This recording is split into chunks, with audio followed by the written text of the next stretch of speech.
It was supposed to be a simple layover, that's the part one keep coming back to. Just a 3-hour stop in Denver between a frustrating business trip in Phoenix and a red-eye back to Baltimore. I'd done it a dozen times. Denver International is a beast of a place, all white tent peaks that look like snowy mountains against the real ones in the distance, and it's easy to get turned around. But I knew my way to the C concourse, to the quiet bar with the decent IPAs where I could kill time. This time was different. This time I wasn't alone. Her name was Chloe. She worked in marketing back at the home office, and our paths had crossed just enough for me to develop a low-grade, persistent crush that I knew was pointless. She was 10 years younger, impossibly vibrant, and completely out of my league. But when she'd slid into the seat next to me at the gate in Phoenix, flashing that smile that made the corners of her eyes crinkle, and said, "No way, Mark? You on the Denver flight too?" It felt like fate was throwing me a bone. "Just a layover," I'd said, trying to sound casual. "You?" "Same. Visiting my sister in Chicago." God, I hate layovers, that they're so liminal. That was the kind of word Chloe used. Liminal. It made me feel both stupid and intensely attracted to her. Now, walking beside her through the sprawling, brightly lit terminal, I was hyper-aware of her presence. She was wearing a simple gray V-neck t-shirt and dark jeans, but on her, they looked like a fashion statement. The shirt clung to her in a way that made it difficult not to stare at the gentle curve of her breasts, the way the fabric stretched taut across her ribs when she took a deep breath. Her jeans were tight, hugging the sway of her hips as she walked, and I found my eyes dropping to the back pockets, tracing their shape. She had a small, rolling suitcase, and the repetitive clack-clack-clack of its wheels on the tile was a metronome for my own thrumming nervousness. "This place is like a cult headquarters," she murmured, looking up at the vaulted ceilings. "Or a set from a sci-fi movie. You ever see The Shining?" "The hotel one?" "Yeah. This place gives me that vibe. Too big, too empty, like it's hiding something." I laughed, but it came out strained. "It's just an airport, Chloe." "Is it?" she said, her tone playfully ominous. "Have you seen the murals? The one with the dead girl and the Mayan calendar? And the blue horse statue outside with the glowing red eyes? They call it Lucifer. It actually killed its creator." I shook my head, smiling. "You've been reading conspiracy theories. Airports are the perfect place for them," she said, stopping to adjust the strap of her purse on her shoulder. The movement made her bicep flex, a delicate but defined curve. I had a sudden, inappropriate image of my hand on that arm, feeling the warmth of her skin. I shoved the thought down, feeling a flush of guilt that I was a 42-year-old man, for Christ's sake, not a teenager. We decided to grab a coffee before finding our gate. The line was long, and as we stood there, the background hum of the airport began to feel more pronounced, the distant echo of announcements, the rustle of 1,000 people moving in 1,000 directions. It was a constant, low-grade noise I usually tuned out. But today, with Chloe standing so close I could smell the faint, clean scent of her shampoo, something like coconut, I felt oddly keyed into it.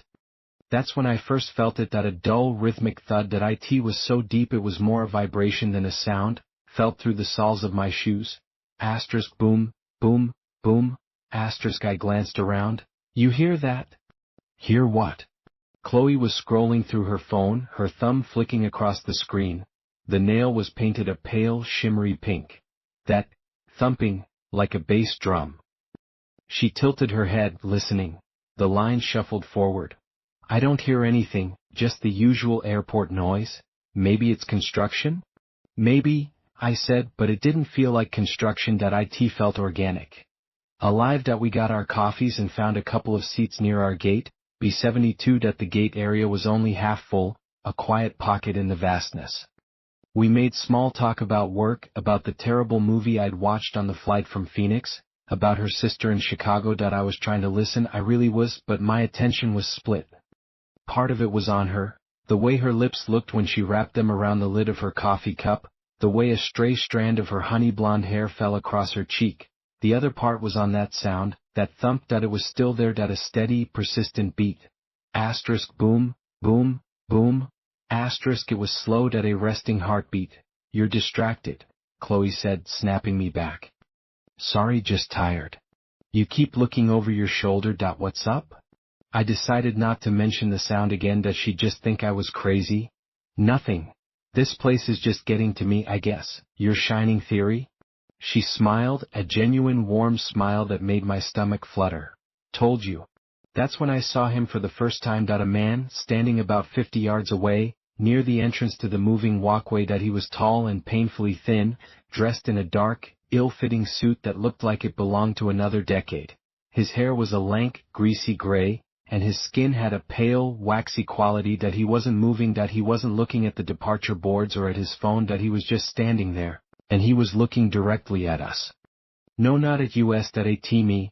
Our eyes met for a split second across the concourse. His were a flat, lifeless gray like dirty ice. There was no curiosity in them, no emotion at all, just a vacant, fixed stare. That a chill, cold and sharp, traced a path down my spine. That I looked away, down at my coffee cup.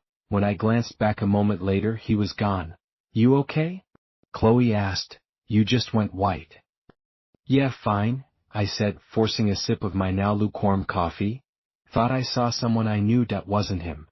The next hour passed with a strange, crawling slowness. The thumping was a constant, subterranean companion to everything we did. That I found myself unconsciously tapping my foot to it, my own pulse seeming to fall into step. Asterisk boom, boom, boom. Asterisk. It was maddening. That I tried to pinpoint its source. That it seemed to be coming from everywhere and nowhere, emanating from the very bones of the building.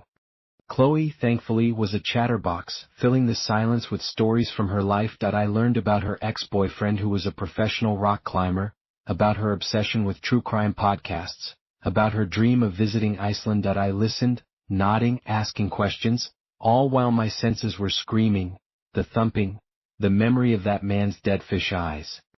We decided to walk down to the main terminal to find a bookstore. As we stepped onto the moving walkway, the thumping seemed to intensify, the vibrations traveling up through the metal grating. That I gripped the rubber handrail, my knuckles white. And I saw him again. That he was on the parallel walkway, heading in the opposite direction, the same tall, gaunt figure in the dark suit. As we passed each other, his head turned, slowly, mechanically, to keep his gaze locked on me. His expression didn't change. That it was like watching a security camera my breath hitched in my throat. Chloe was facing forward, oblivious, one hand tucked into the back pocket of her jeans, accentuating the curve of her hip. When we reached the end, I spun around, my heart hammering against my ribs. The other walkway was empty. That he had vanished into the stream of people. You're really spooked, aren't you?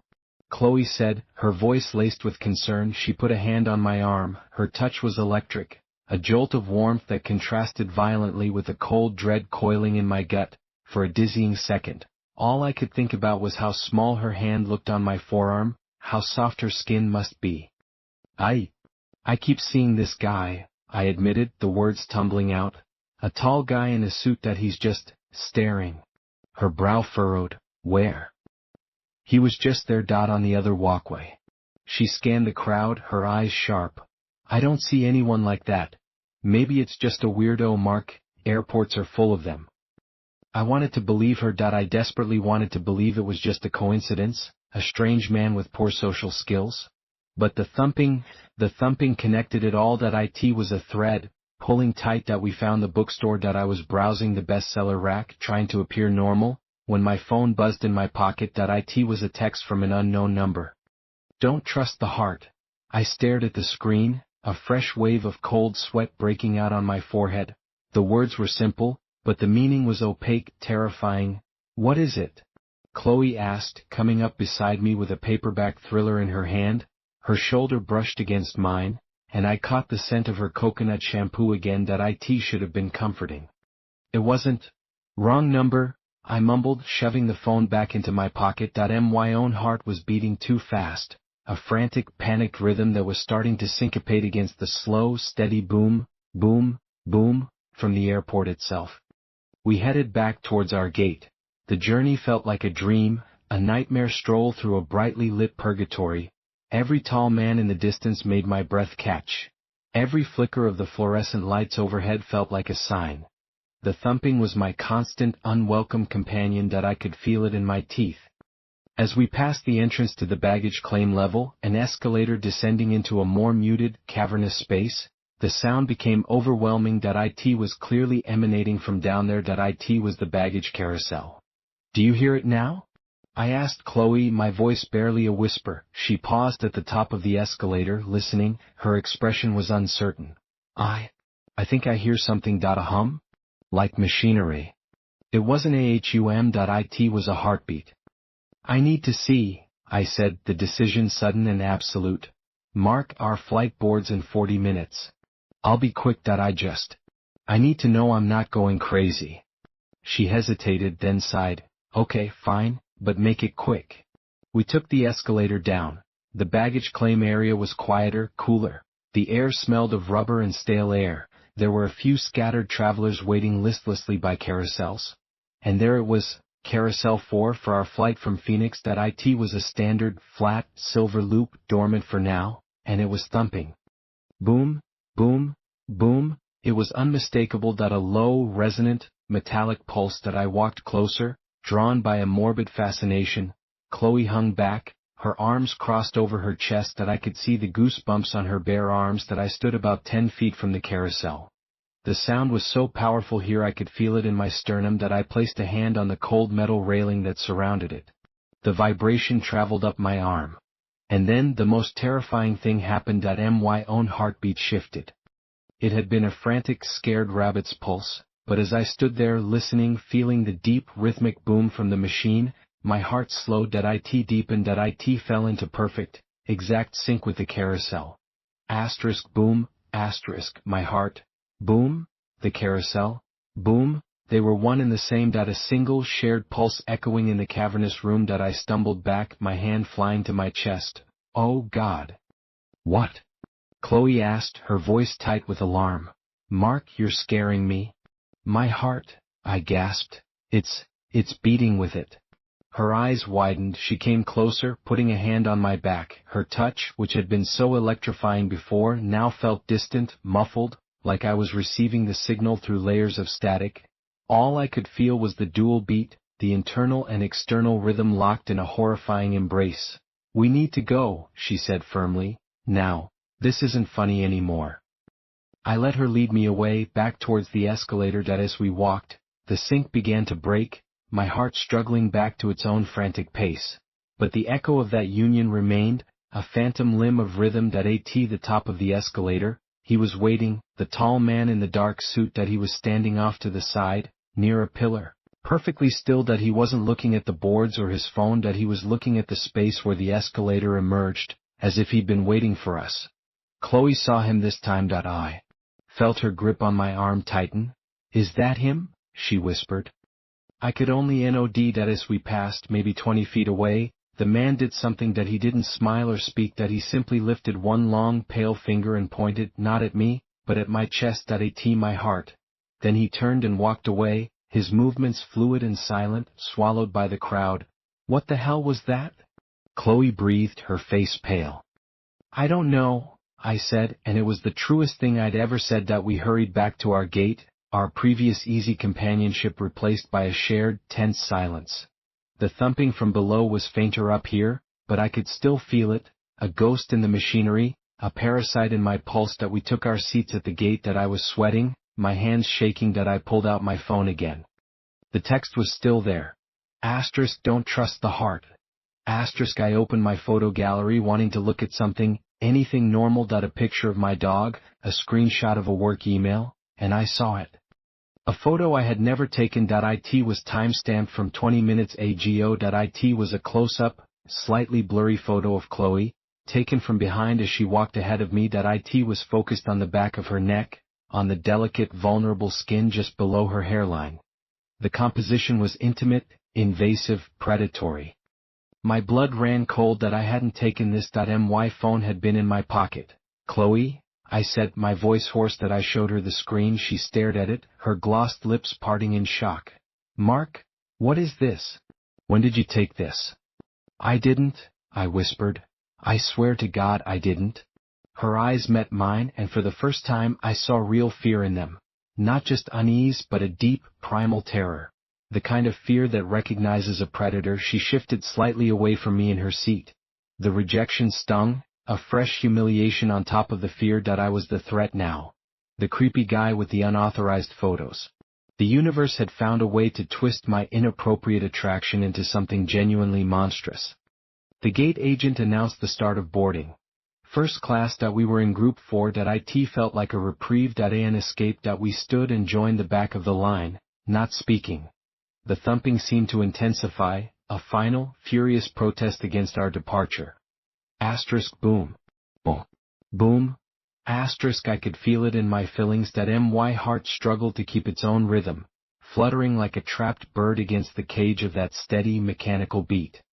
And then I saw him one last time. That he wasn't in the crowd. That he was outside the massive terminal windows, standing on the tarmac in the deepening twilight, the tall, gaunt figure in the dark suit, immune to the rules of secure areas. That he was standing perfectly still, facing our plane. And as I watched, he slowly raised his arm and again pointed that long, pale finger. This time he was pointing directly at the plane's fuselage, right where the fuel tanks would be. A jolt of pure, undiluted horror shot through me. That it wasn't about me anymore. That it was about the 100+ people about to board this aircraft.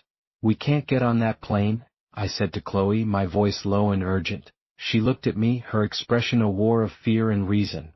"Mark, don't do this. That we have to go. That it's all in our heads, coincidence and stress." "It's not. Look." I pointed out the window. She followed my gaze. The tarmac was empty. That he was gone. "There's nothing there," she said, her voice trembling. "Please, Mark, that you're having a panic attack or something. Let's just get on the plane. Once we're in the air, this will all seem silly." The line moved forward. They were calling group 3. People shuffled past us, their faces bored, tired, normal. I was the crazy one. The man having a breakdown at gate B72. I looked at Chloe. Her face was a mask of conflicted pity and fear. She was beautiful, and in that moment her beauty was a painful, distant thing, a painting behind glass. I wanted to protect her. I wanted to grab her and run.